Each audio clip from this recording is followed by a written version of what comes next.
कई सालों पहले की बात है।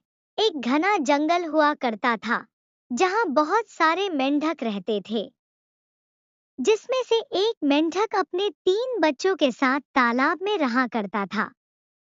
उस मेंढक की सेहत बहुत अच्छी थी और वह उस तालाब का सबसे बड़ा मेंढक बन गया था। उसके बच्चे भी उसे देखकर बहुत खुश हुआ करते थे।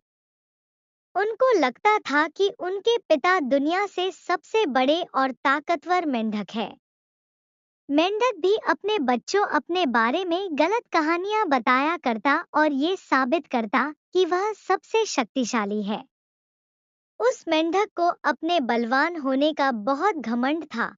ऐसे ही काफी दिन बीत गए। एक दिन मेंढक के बच्चे खेलते हुए कब तालाब से बाहर निकल गए पता ही नहीं चला। वो समीप के एक गांव पहुंच गए। वहां पहुंचते ही उन्होंने एक बैल को देखा और उसे देखते ही रह गए। उन्होंने आज तक इतना बड़ा जानवर नहीं देखा था। वो उसे देखकर बहुत डर गए थे। मेंढक के बच्चे बैल को देखते ही जा रहे थे और बैल अपना मजे से घास खा रहा था। घास खाते वक्त बैल ने एक हुंकार भरी। ऐसे में मेंढक के बच्चे इतना डर गए और भागकर अपने पिता के पास तालाब पहुंच गए। उनसे उनके पिता ने डर की वजह पूछी तो उन्होंने अपने पिता को उनसे बड़े-बड़े और बलवान जानवर के बारे में बताया। उन्हें लगने लगा कि वह दुनिया का सबसे बड़ा और शक्तिशाली जानवर है।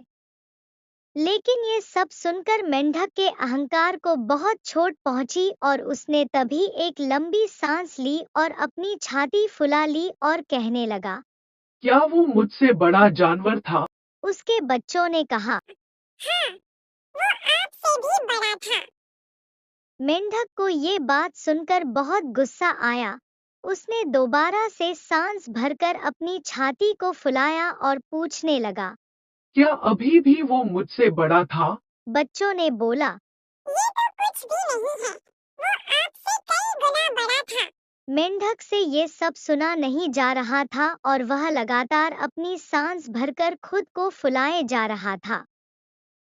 लेकिन एक समय ऐसा आया कि सांस भरते हुए वो इतना फूल गया था कि फट गया और अपने अहंकार की वजह से जान से हाथ धो बैठा। मेंढक और बैल की इस कहानी से हमें ये बताने का प्रयास किया गया है कि आपका घमंड ज्यादा दिन तक नहीं टिकता है।